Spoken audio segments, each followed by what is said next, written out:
Assalamualaikum sahabat Syadul Asad. Inilah pemilik gedung pencakar langit tertinggi di Indonesia. Mari kita simak video berikut.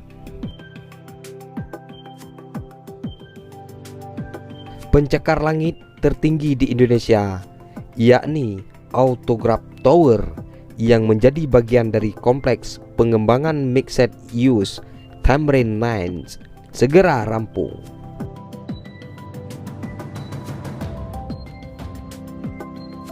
Gedung ini dirancang dengan ketinggian 382,9 meter yang mencakup beragam fungsi, mulai dari apartemen servis, area retail komersial, hotel, hingga perkantoran.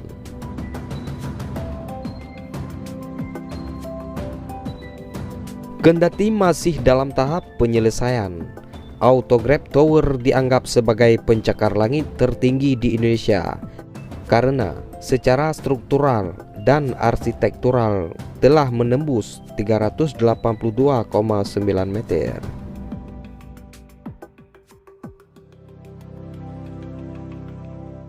Dengan ketinggiannya ini, Autograph Tower masuk kategori super tall atau lebih dari 300 meter, mengalahkan pemegang rekor gedung tertinggi existing yang sudah beroperasi, yakni Gamma Tower milik Gamalend.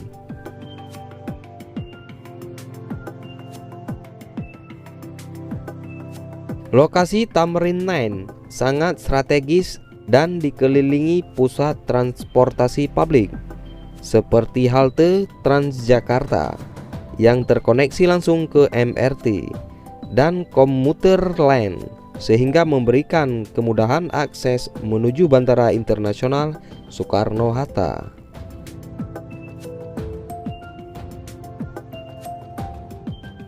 Berada di jantung kota Jakarta dan memiliki sejumlah fasilitas lengkap, membuat pembangunan mixed use Tamrin Mines ini menelan investasi senilai 7 triliun rupiah. Sebelum konstruksi mencapai struktur atas, angka investasi yang disebutkan sebesar 6 triliun rupiah.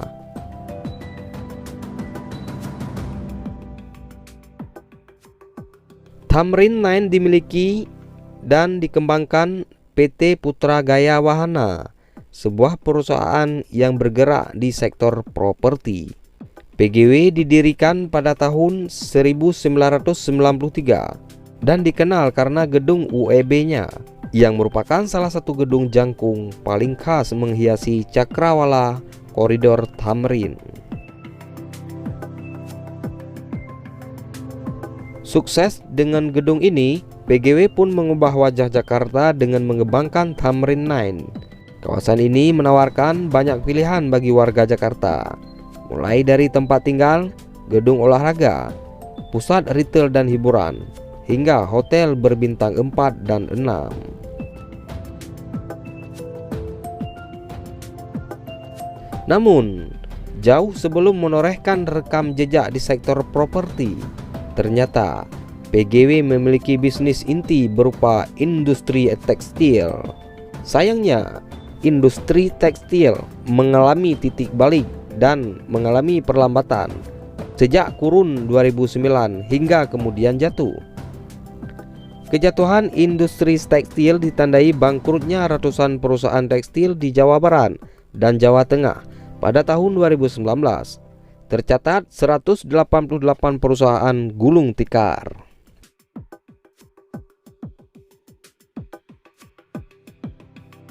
BGW pun banting setir ke industri properti yang lebih menjanjikan peluang dan keuntungan lebih besar ketimbang tekstil.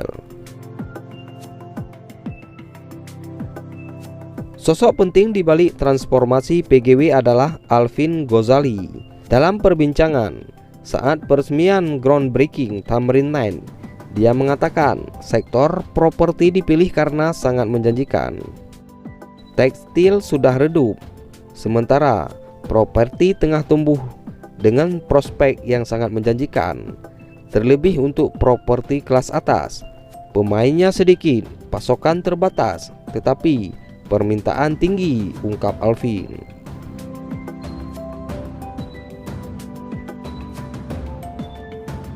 Dia melanjutkan, Jakarta adalah pasar paling potensial dibanding sejumlah negara Asia Tenggara. Selain karena demografi populasinya terbesar, juga daya beli tinggi yang tidak diimbangi pasokan memadai, khususnya untuk kelas mewah. Pada 2019, PGW mulai agresif merealisasikan orientasi bisnisnya dengan mengembangkan Tamrin 9. Mega proyek Tamrin 9 ini menempati area seluas 5,2 hektar. Di dalamnya terdapat properti existing yang telah beroperasi, yakni UOB Plaza dengan berbagai fasilitas pelengkap seperti ANZ Square Podium, Tamrin 9 Ballroom, dan Exim Melati. Mereka juga memiliki portofolio gedung Cokro 88 dan gedung Sungai Gerong. Selain menggarap Tamrin 9, PGW juga merancang pengembangan properti komersial di BSD City, Cibinong, Lebak Bulus, MT Haryono, dan Uluwatu, Bali.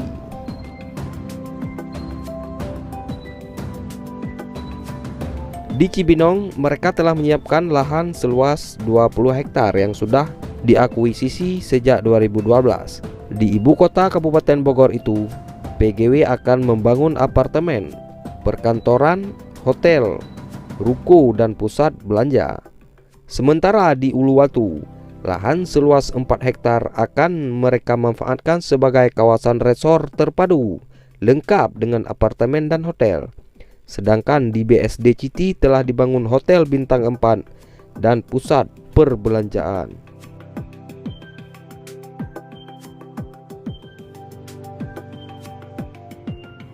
Demikian sekilas informasi.